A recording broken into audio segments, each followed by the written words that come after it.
Okay, it's a Tuesday night and I had some free time, so I said, let me get on there and make a video.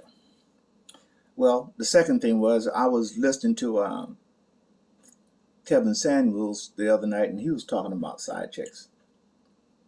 But before I get started, let me salute my veterans, active duty service members, policemen and women, and our firefighters. You keep our communities free and safe every day. This is the Gabby Mac Project, and we're going to talk about side chicks. But we're going to talk about it from not that top 10% perspective, because most of us don't fit in that. So let's talk about it. The whole idea of the quote unquote side chick is a relatively new term, but the concept and the practice has been around for eons. It's just another name. Even in biblical times, it's said that Solomon had 1,000 wives and concubines.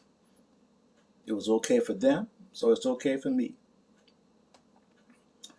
Now, I've been around the world a few times, so I have a different perspective when it comes to the idea of having side chicks.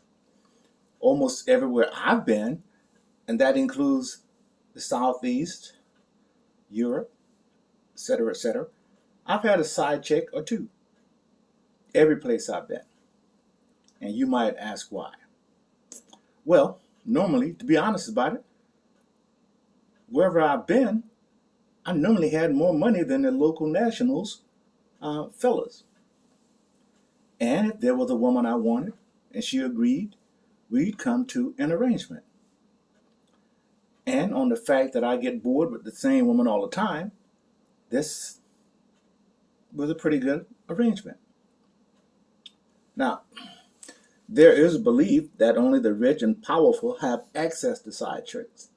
Not true. Now, I remember back in the day in my neighborhood and neighborhoods across the country and the world, men had other women on the side across town.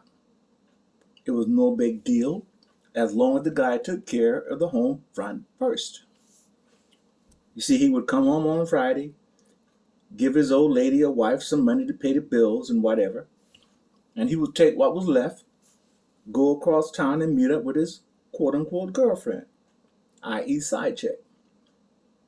Now, I know that some of you so-called quote-unquote moral people will disagree and shake your heads and talk about how wrong it is. Okay, that's your perspective.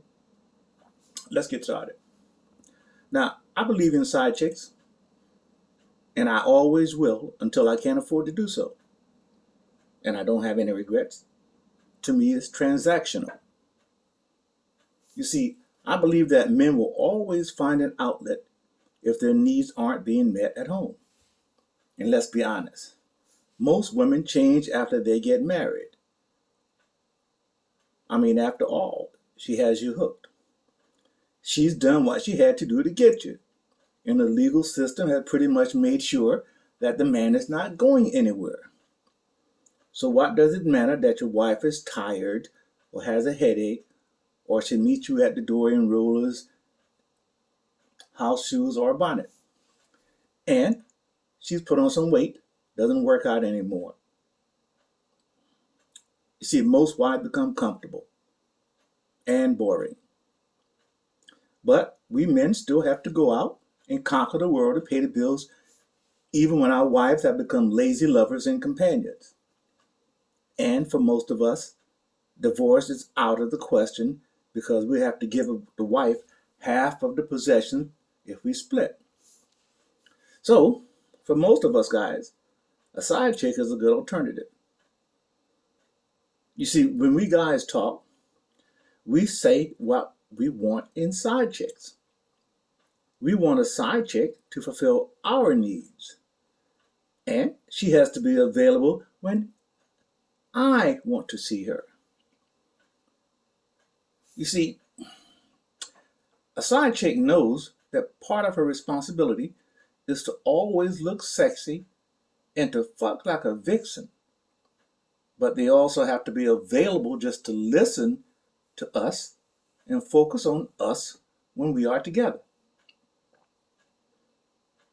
Now, if I or one of my friends choose a woman to be their side chick, then you have to accept, she has to accept where she stands. You see, you, the female, are my outlet. So here's some advice for you women who want to be successful side chicks. Know where you stand and don't become delusional and hope to replace the wife in his life. He's not going anywhere because he has too much to lose. Now, another thing that a successful side chick has to know is not to become emotionally attached or bring any drama into the man's life. He doesn't need that. Now, one thing a side chick should never do: let other people know about him. The quickest way to lose a sugar daddy is to post information or pictures on social media. And the side chick has to understand that the fella, myself included, is not going to be there for Valentine's Day, Thanksgiving, or Christmas. So my advice to the side chick is enjoy your time. Here's Gabby Max 25 cents. In the end, the side chick knows her purpose. And as that Christian Grey character said in 50 Shades of Grey, the guy is there to fuck, not to make love. And that pretty much sums it up. Gabby Mac, OUT.